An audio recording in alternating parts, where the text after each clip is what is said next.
आप कार में बैठे हैं और ट्रैफिक लाइट के ग्रीन होने का इंतजार कर रहे हैं। ऐसा लग रहा है मानो टेम्परेचर पूरे शहर को पिघला देगा। फिर ट्रैफिक लाइट्स देखते हैं, इनकी शेप बिगड़ चुकी है, वे टपक रही हैं। आपको यकीन ही नहीं हो रहा है कि ऐसा सच में हो रहा है, इसलिए आप अपनी आंखों को रगड़ते हैं। पर ये क्या, आपकी चांदी की अंगूठी भी धीरे धीरे बहकर उंगली से नीचे आ रही है। डर के मारे आपकी चीख निकल जाती है, क्योंकि आपको लग रहा है कि ये पिघलती हुई चीजें आपकी स्किन को भी जला देंगी। पर स्किन को कुछ नहीं होता। ट्रैफिक लाइट पूरी तरह से जल चुकी है। जैसे ही आप गैस पैडल दबाते हैं, पैरों के नीचे से बहकर सब निकल जाता है। सीट बेल्ट खुद ही खुल जाती है और कार धीरे धीरे बंद हो रही है। जैसे ही दरवाजा खोलते हैं, ये खुद ही नीचे गिर पड़ता है।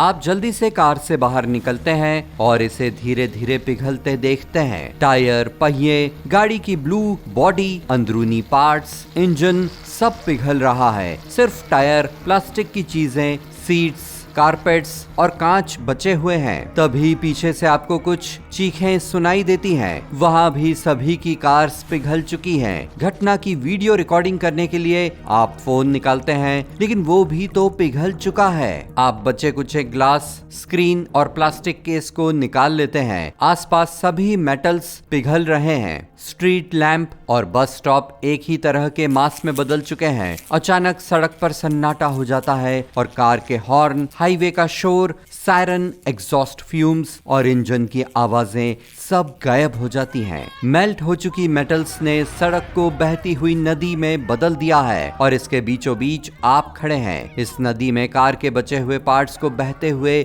देख रहे हैं। लोग खुद को संभाल नहीं पा रहे। शहर भर में लोगों के चीखने चिल्लाने की आवाजें गूंजने लगती हैं। लोग मॉल, लाइब्रेरी, कैफे, घर और बिजनेस सेंटर से भागते हुए बाहर निकल रहे हैं। सभी घरों के चारों ओर तालाब बन चुके हैं। जो बिल्डिंग्स पहले मेटल, सरियों और तरह तरह की फिटिंग से सजी खड़ी थीं, अब पिघल रही हैं। इनसे कंक्रीट बह बह कर टपक रहा है। मेटल्स बहुत धीरे धीरे पिघल रहे हैं, इसलिए लोगों के पास शहर को खाली करने का काफी समय है। सभी बिल्डिंग्स धीरे धीरे ढह रही हैं और हवा में धूल ही धूल है। सीवरेज के ढक्कन पिघल कर गिर रहे हैं और शहर भर का सीवर सिस्टम खराब हो चुका है। लिक्विड मेटल में मिला पानी सड़कों पर आ जाता है। लोग इसमें तैर रहे हैं। लोग सैकड़ों हजारों रबर टायर्स पर बैठकर तैरते नजर आ रहे हैं। कुछ लोग सर्फ बोर्ड पर भी दिख रहे हैं। आपके वॉलेट से सिक्के लिक्विड बनकर बह रहे हैं। शहर भर के सैकड़ों एटीएम पिघल चुके हैं। मेटल के बहाव में कागज के नोट बह बह कर जा रहे हैं। गोल्ड स्टोर भी पिघल चुका है, जिससे शहर अब गोल्डन सिटी बन गया है। इसमें हजारों लेटर्स भी तैरते दिख रहे हैं, क्योंकि सभी मेल बॉक्स भी पिघल चुके हैं। सभी डेटा सेंटर, कंप्यूटर और सर्वर भी इस मेटल स्ट्रीम का हिस्सा बन चुके हैं। कुछ ही मिनटों में दुनिया की सारी डिजिटल जानकारी गायब हो चुकी है। Television, game console, entertainment, theme park पिघल रहे हैं। रेडियो रिसीवर, टेलीफोन, बिजली के तार, केबल और इंटरनेट कनेक्शन गायब हो चुके हैं। लाखों टन मेटल से सड़क भर चुकी है। अब ये मेटल रिवर नदियों और महासागरों से जा मिली है, जिससे इनके भी पानी का रंग डार्क सिल्वर हो चुका है। महज एक दिन और दुनिया भर की टेक्नोलॉजी गायब। लोग फिर से स्टोन एज यानी पाषाण युग में लौट आए हैं।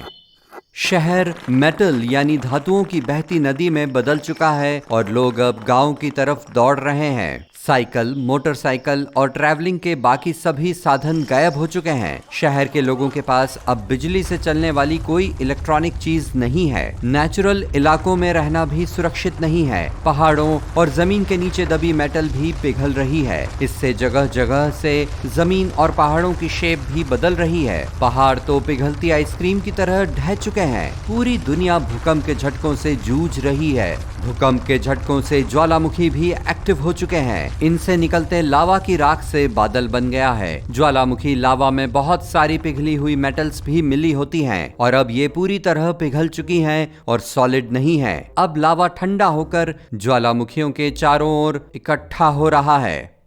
लोग अब नए हालातों में रहना सीख रहे हैं। प्लास्टिक और लकड़ियों को रस्सियों और गोंद से जोड़कर नए घर बनाए जा रहे हैं। लकड़ी और पत्थर को आपस में रगड़कर आग जला रहे हैं। कांच की मजबूती के लिए इसे तपाया जा रहा है। मोटे मजबूत कांच और पत्थरों से कुल्हाड़ी और दूसरे औजार बनाए जा रहे हैं, पर ये जल्दी खराब होकर टूट भी रहे हैं। लोग लकड़ियों और बांस से घर बनाना सीख रहे हैं। दीवारों को लकड़ियों के तख्तों से सहारा दिया जा रहा है और दरारों को बंद करने के लिए मिट्टी इस्तेमाल की जा रही है। दुनिया भर के लोग अब अंडरग्राउंड रह रहे हैं क्योंकि इससे सर्दियों से बचाव हो जाता है, पर बार बार आने वाले भूकंप की वजह से लंबे समय तक ऐसे नहीं रहा जा सकता।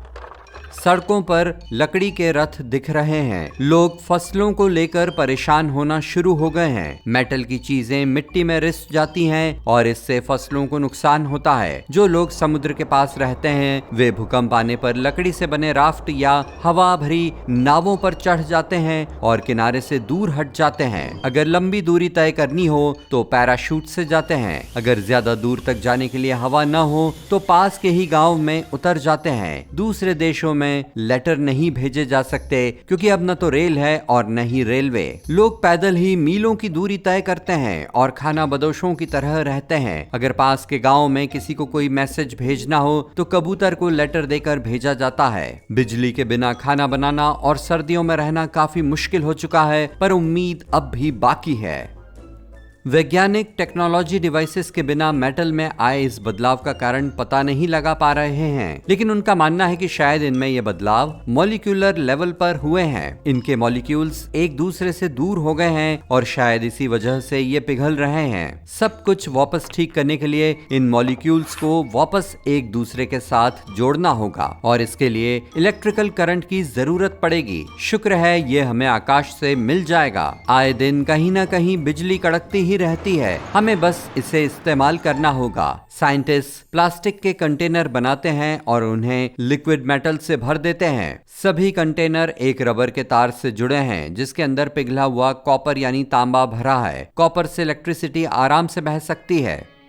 बड़े से मैदान में सैकड़ों कंटेनर एक साथ रखे जाते हैं। बादल इकट्ठे होते ही तेज तूफान शुरू हो जाता है। बिजली के जमीन से कई बार टकराने के बाद आखिरकार ये कंटेनर से टकराती है। फिर तांबे के तार से बाकी सभी टैंक्स तक करंट पहुंचता है। फिर एक चेन रिएक्शन शुरू होता है। तूफान हटने पर कुछ कंटेनर में सॉलिड मेटल मिलता है। मतलब साइंटिस्ट के इस तरीके ने काम किया।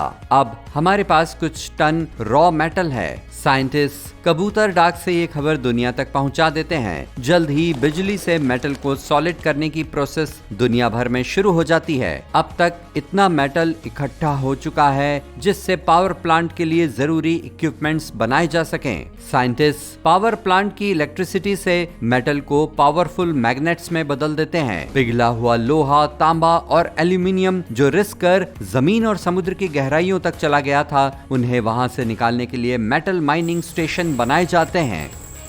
सबसे पहले वे जमीन में गहरा गड्ढा खोदते हैं और फिर उसमें एक बड़ा सा मैग्नेट उतारते हैं। लिक्विड मेटल्स मिट्टी से निकलकर मैग्नेट से चिपक जाते हैं। इसी से नए मेटल स्टेशन बनाए जाते हैं। इसी तरह के स्टेशन पूरी दुनिया में प्लांट किए जाते हैं।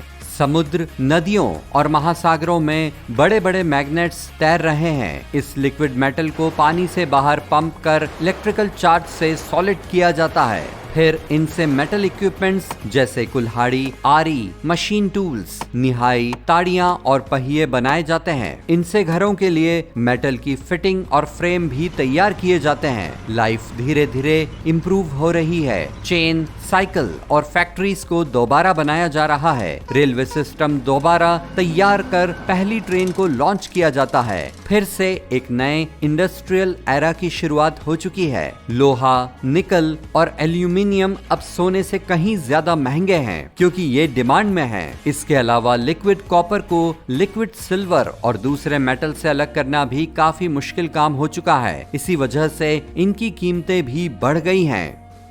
सॉलिड मेटल की क्वांटिटी बढ़ने से इसकी कीमत गिरने लगती है। पहले लोहा सॉलिड फॉर्म में था और इसे निकालने के लिए गहरी खदानें खोदनी पड़ती थी। अब ये लिक्विड फॉर्म में है, जिससे मैग्नेट इसे आराम से खींच लेता है। घर के आंगन में शाम को लंबी सी मैग्नेट छोड़ने पर अगले दिन ये लोहे से ढका मिलता है। मेटल की आसान खुदाई से टेक्नोलॉजिकल डेवलपमेंट अब तेजी से हो रहा है। अब स्टील या सिल्वर को पिघलाने के लिए भट्टियों की जरूरत नहीं है, बल्कि इन्हें लिक्विड फॉर्म में तुरंत निकाल लिया जाता है। इन मेटल्स को एक जार में रखकर हमेशा के लिए लिक्विड फॉर्म में स्टोर किया जा सकता है और जब चाहें इलेक्ट्रिक चार्ज से सॉलिड भी बनाया जा सकता है। सबसे पहले प्लेन्स और शिप मार्केट में उतरते हैं। इंटरनेशनल इंपोर्ट और एक्सपोर्ट दोबारा शुरू हो चुका है, लेकिन इनमें भी सबसे पहले इलेक्ट्रिसिटी लाइंस और इंटरनेट शुरू किए गए हैं। एक सदी में मानवता दोबारा मॉडर्न टेक्नोलॉजी को पूरी तरह रीबिल्ड करने में कामयाब रही है।